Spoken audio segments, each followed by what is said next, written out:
in our shared mission to make America great again, I support and endorse our Speaker of the House, Paul Ryan. And we may disagree on a couple of things, but mostly we agree, and we're going to get it done, and we're going to do a lot of wonderful things. And while I'm at it,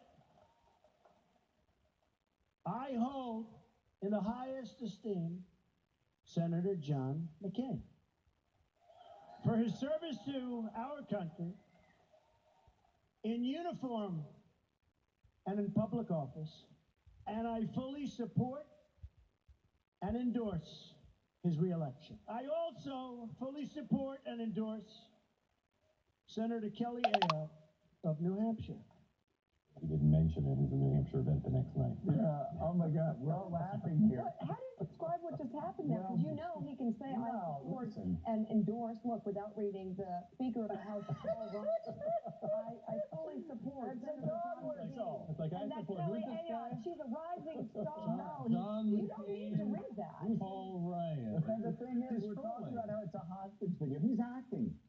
That is Donald acting at his best. I'm going to do this. I am being forced to say these words that I don't really mean. And he goes, Senator John McCain. And, oh, look, Senator John McCain. Are you guys kidding me? This guy's making a joke of you. This guy's making a joke of you. So at some point, like you said, Joe, you've got to go 90 miles an hour, either against or for. You can't be in the middle, or you'll get killed.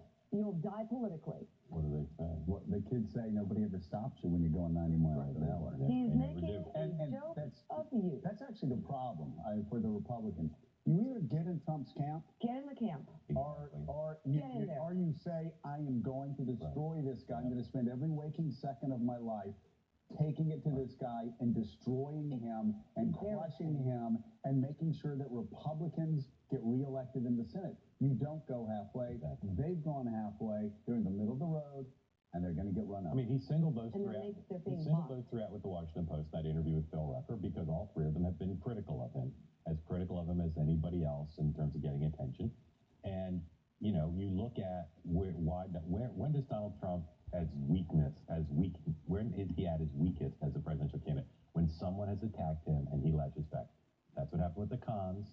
That's what happened with these three prominent Republicans. And in this case, he was convinced he needed to make things right and go a little bit in their direction, and he did it by reading and sending a signal to Mika that he didn't really mean it.